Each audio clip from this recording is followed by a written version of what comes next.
Have you ever been told you're too quiet, too independent, that you spend too much time alone? If so, this video is for you. Because what if I told you those quiet habits, the ones that made you feel like you didn't quite fit in, might actually be signs of something rare and incredibly powerful? You see, in a world that rewards noise, speed, and constant connection, there are some who choose a different path, a slower path, a quieter one.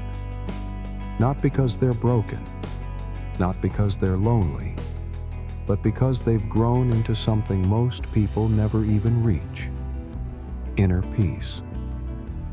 And if that sounds like you, or someone you love, stay with me.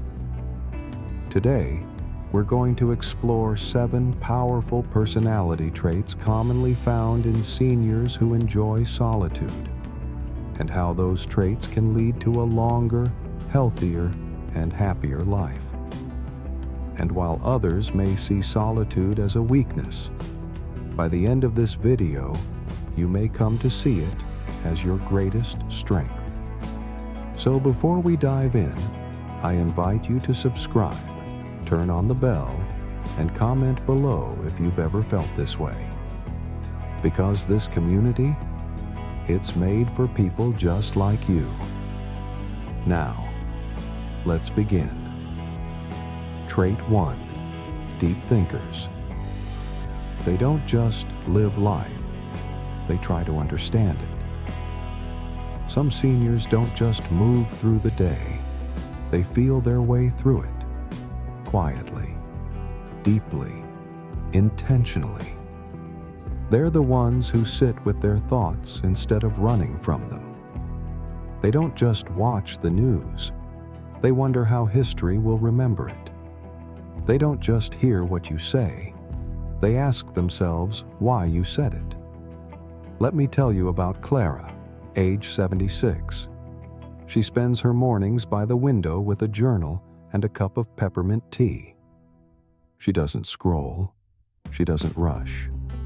She writes thoughts, questions, connections. Not because anyone told her to, but because she needs to make sense of the world. Then there's her neighbor, Tom, same age, always busy, always talking. Meetings, groups, games. But when the day ends, Tom says, "I'm tired, but I don't know why." Meanwhile, Clara feels calm, clear, connected. Why? Because she's given herself space to think, not just react. Deep thinkers like Clara often age with greater emotional clarity. They're less likely to make rash decisions. They remember life's lessons, and they build a kind of wisdom that can't be Googled, only lived. But here's the challenge. Deep thinking in solitude can sometimes turn into overthinking or loneliness if left unchecked. So what's the solution? Deep thinkers thrive best when they balance inner reflection with occasional purposeful expression. That could mean joining a book discussion group once a week, not for socializing, but for meaningful dialogue. Volunteering to mentor younger generations, where their thoughtfulness becomes a gift. Or even starting a legacy journal, writing down insights they want to leave behind. Because a mind that sees the world deeply deserves to be heard. Now, I want to hear from you. Have you ever felt like your thoughts go deeper than most? Do you find peace in reflecting instead of constantly talking? If so, comment 1 below and tell us, what's one insight you've gained from solitude that changed how you see the world? You're not just quiet. You're deeply alive, in a way many never reach. Let's keep going. Trait 2. Emotionally independent. They've learned how to stand strong, even when they stand alone. As we grow older, one of the most underrated forms of freedom is emotional freedom. Let me introduce you to Mrs. Evelyn, 81 years old, widowed for over a decade. Her children live in different states. The phone doesn't ring every day, sometimes not even every week. But she's not bitter, not even sad. Every morning she makes her bed, waters her African violets, and hums the same song her husband once sang in the kitchen. She misses people, yes, but she doesn't need them to feel whole, because she's learned something powerful. Her peace comes from within, not from attention, praise, or presence. Compare that to Gina, her friend down the hall. Gina checks her phone 10 times an hour, gets anxious when her grandkids don't reply. Her mood rises and falls with other people's behavior. But Evelyn? She's like a tree that's found its roots after a long storm. She doesn't bend easily anymore. She's weathered loss, disappointment, silence, and she's still standing. This is emotional independence. It doesn't mean you don't love others. It means you love yourself enough not to crumble when they're not around. But here's the secret. Even emotionally strong seniors still need connection, just not dependency. They need moments of meaning, not constant attention. So what helps emotionally independent seniors thrive? Creating a daily ritual of joy, like Evelyn's flowers, or a daily walk at sunrise. Practicing gratitude, writing down 3 things that bring peace, even in quiet days. Being emotionally available to others, not for validation, but for real connection, when it feels mutual and true. Because when you're full from the inside, you have more to give, not more to prove. Now I want to ask you, do you feel less reactive these days? Are you able to find joy even when no one checks in? If so, comment number 2 below and share. What's one thing you do that fills your emotional cup, no matter who's watching or calling? Your independence isn't coldness, it's courage. It's the kind of quiet strength this world needs more of. Let's keep going. Trait 3. Highly observant. They don't just see life, they witness it. There are people in this world who move quietly and yet see everything. They notice the way someone's smile doesn't quite reach their eyes.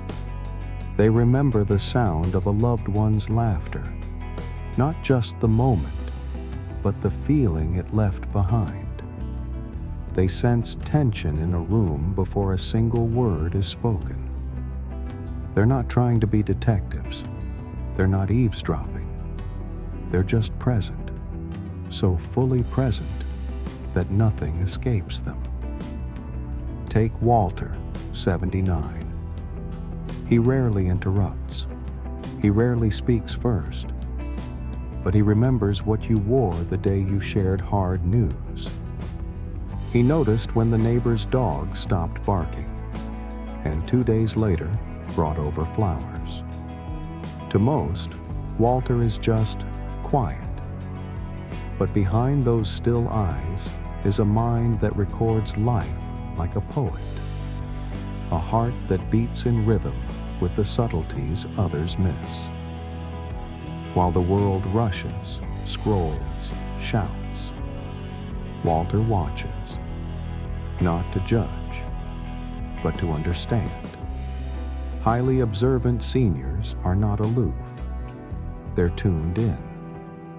They live with a sensitivity that feels like both a gift and a burden. Because yes, they notice joy in the little things, the way light dances on the kitchen floor, the rare kindness of a stranger, the comfort in a friend's silence. But they also see pain others look past. They recognize when someone's struggling but hiding it well. They catch the heaviness in a single sigh. That level of awareness, it's exhausting at times. But it's also what makes them the ones people turn to when life gets hard. Because they don't miss the things that truly matter. They hear what's not said. They remember what others forget. And somehow, without saying much at all, they make people feel seen. Being highly observant isn't about curiosity. It's about care. It's about carrying the weight of unspoken things and doing it gently, quietly, without needing applause. They are the emotional historians of everyday life, the ones who hold the stories no one else thought to notice. And in a world obsessed with being heard, they've mastered something infinitely more powerful: the art of truly listening. Trait 4, selective with relationships. They don't collect people, they collect peace. There comes a time in life when the soul no longer craves crowds, not because it has given up on love, but because it finally understands what real love feels like.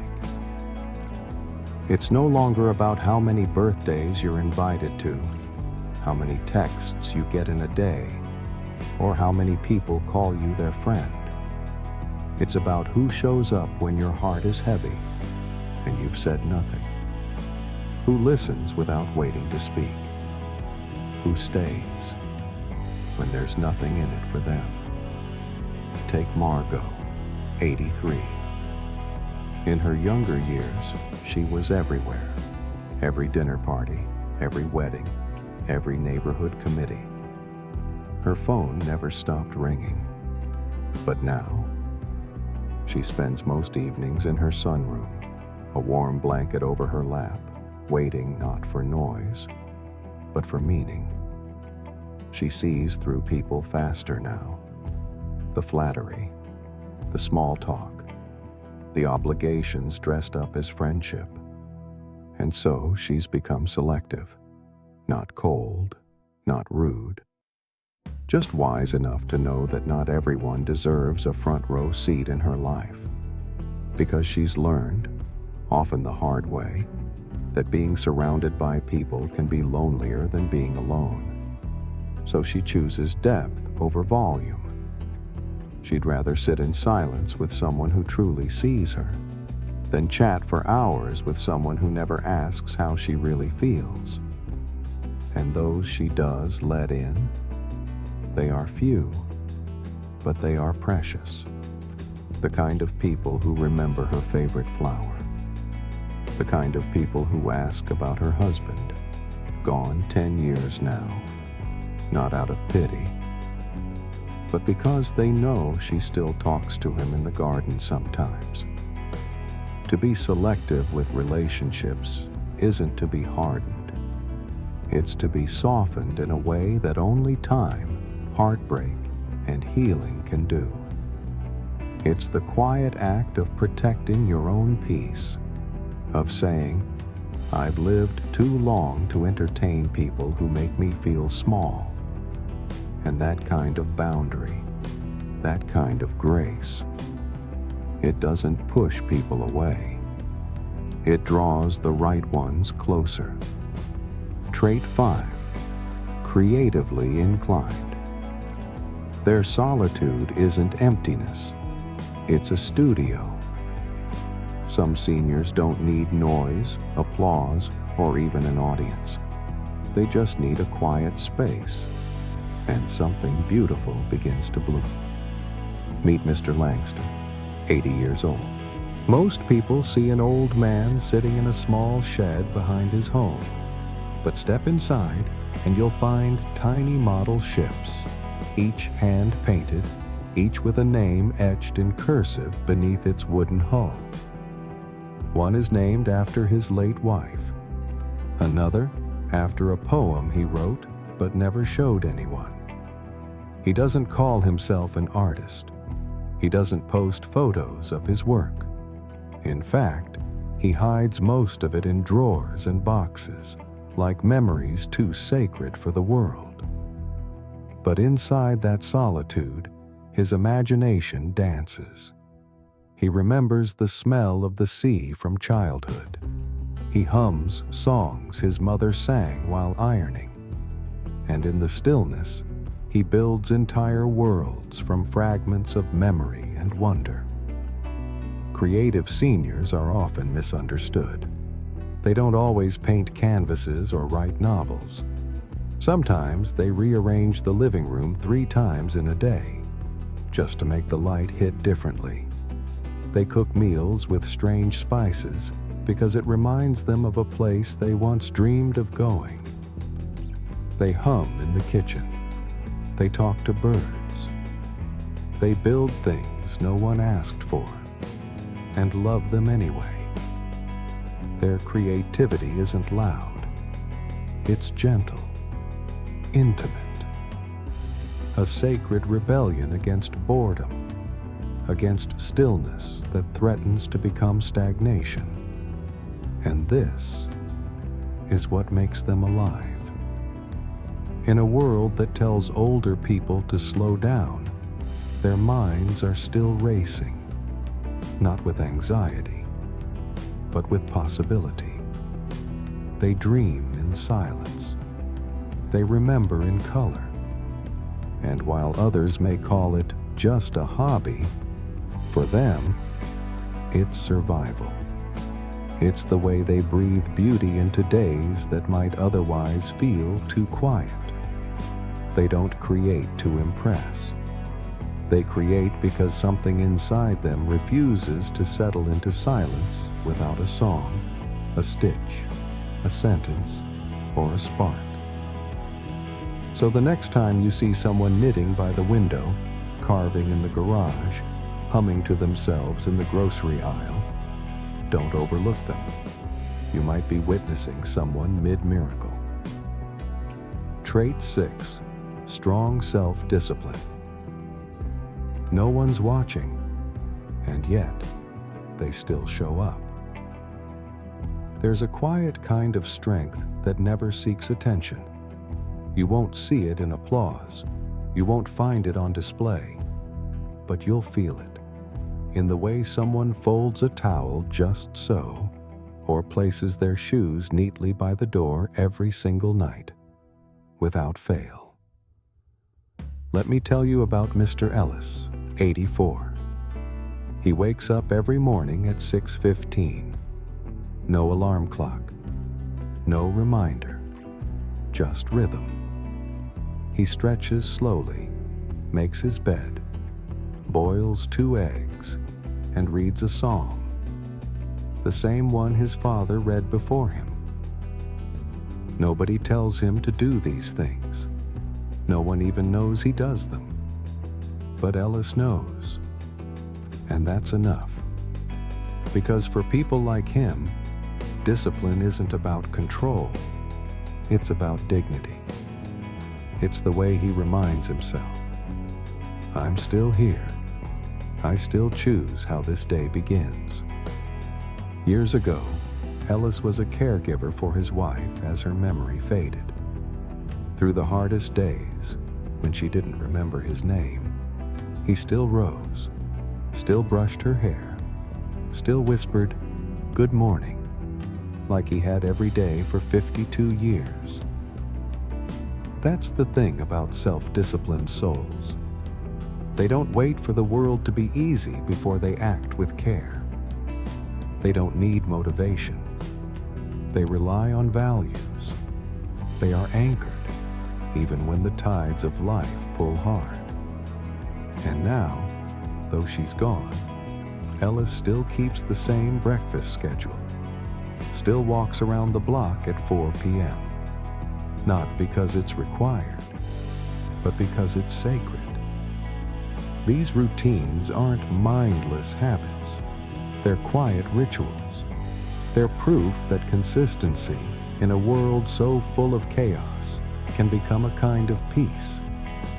Most people admire discipline when it's loud, running marathons, winning awards.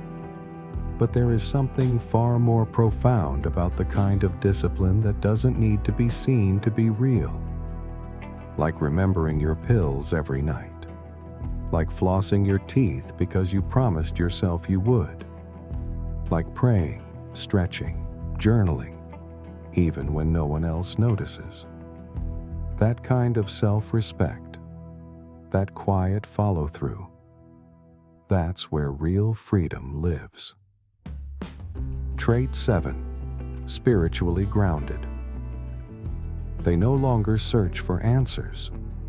They sit with the mystery. Some people walk through life needing to know everything. Why things happen, where they're headed, what comes next. But others have learned to simply sit with the unknown.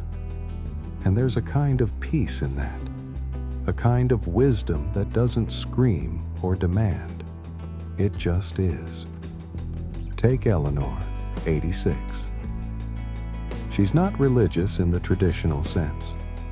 She doesn't go to church every Sunday or quote scripture at the dinner table. But every morning, without fail, she opens the curtains, places her hand on her chest, and whispers, "Thank you. I'm still here." She lights a candle when the sun sets, not for ceremony, but for comfort. She talks to her husband as if he were still sitting in his chair. Not because she's lost touch with reality, but because she hasn't lost touch with love. Eleanor doesn't rush to fix things anymore. She listens, she observes, and when others panic, she breathes. Because over the years, she's learned something powerful. That being spiritually grounded isn't about having all the answers. It's about learning how to stand still when the world is shaking. This kind of rootedness doesn't come from books. It comes from heartbreak, from healing, from sitting through long nights when no one else was awake, and realizing you weren't alone. Sometimes it's found in prayer. Sometimes it's found in gardening. Sometimes it's just in the silence, the kind that no longer feels empty, but full of presence. These are the people who become anchors in their families, the ones others turn to when the storm rolls in, not because they're loud, but because they're steady. Spiritually grounded seniors carry something rare, a sense that life is bigger than logic, that pain has meaning, that love doesn't end with loss, and that somehow, even the silence can be sacred. They don't need to convince anyone of what they believe. They simply live it, in how they speak, in how they listen, in how they stay. Sometimes the world forgets to celebrate the quiet ones, the ones who think before they speak, who find joy in stillness, who choose depth over noise and meaning over attention. But today, we remembered them. Today, we remembered you. Maybe you recognized yourself in some of these traits. Maybe all 7 felt like reading pages from your own life. Or maybe, for the first time, you finally understood that your love for solitude has never been a weakness. It's been your superpower all along. Because to grow older with peace in your heart, clarity in your mind, and stillness in your spirit, that's not giving up on life. That's arriving at the most meaningful part of it, You are not becoming invisible. You are becoming undeniably true. So the next time someone says you're too quiet, too private, too selective, smile gently, because you'll know something they don't, that it takes courage to walk your own path. It takes strength to enjoy your own company, and it takes wisdom to find joy in the silence. Thank you for sharing this moment with us. We hope it made you feel seen, understood, and perhaps a little more proud of the person you've become. Until next time, stay gentle, stay grounded, and never doubt the quiet power you carry inside.